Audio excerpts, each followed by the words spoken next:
नमस्कार, मैं हूं आपके साथ नम्रता। इजराइल और फिलिस्तीन की दुश्मनी की कहानी काफी पुरानी है। दो अलग अलग धार्मिक सोच वाले ये दोनों देश अपने अस्तित्व को बचाने की लड़ाई लड़ रहे हैं।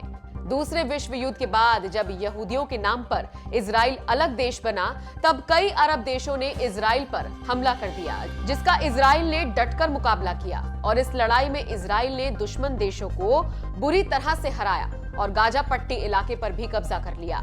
इसी के साथ फिलिस्तीन में विरोध होना शुरू हो गया और हमास नाम के एक आतंकी समूह का जन्म हुआ। इस समूह का मानना है कि इजराइल कोई देश ही नहीं है और उसे अरब मुल्क बना देना चाहिए।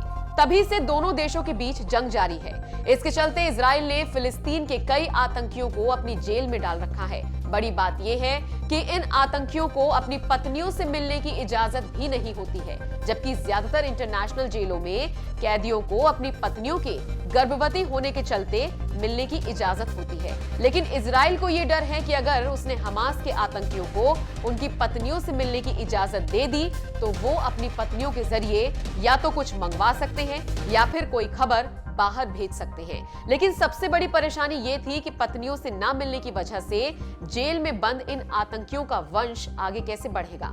लेकिन अब फिलिस्तीन की अथॉरिटी की तरफ से जो खबर सामने आ रही है, उसके मुताबिक इजराइल की जेल में बंद हमास के आतंकियों ने अपना वंश बढ़ाने का तरीका खोज लिया है और वो तरीका है स्पर्म स्मगलिंग। खबर है कि इजराइल की जेल में बंद कैदी अब चॉकलेट के packets, cigarette lighter, pen, cookies, यहाँ तक कि बारीक चीरे लगाकर ताजे फलों में स्पर्म भरकर बाहर भेज रहे हैं। ये इस तरह से होता है कि इजरायली जेलों में बंद कैदियों को उनकी पत्नियां तोहफे में खाने की चीजें दे सकती हैं। कैदियों के लिए तोहफा कब आ रहा है, इसकी सूचना पहले से ही कैदी तक पहुंचा दी जाती है। जैसे ही उन तक तोहफा पहुंचता है, वो पहले से ही तैयार रहते हैं और स्पर्म को तोहफे के बीच डालकर बाहर निकाल दिया जाता है। यहाँ से वो स्पर्म सुरक्षित रखने के लिए सीधा क्लिनिक पहुंचाया जाता है। बड़ी बात यह है कि इस काम में ईरान इन लोगों का साथ देता है। वजह साफ है, क्योंकि ये देश इजराइल के कट्टर दुश्मन हैं और किसी भी तरीके से उसे खत्म करना चाहते हैं। उसके बाद इस स्पर्म को डॉक्टर के पास ले जाया जाता है, फिर सारी प्रक्रिया को पूरा करके महिला को गर्भवती किया जाता है।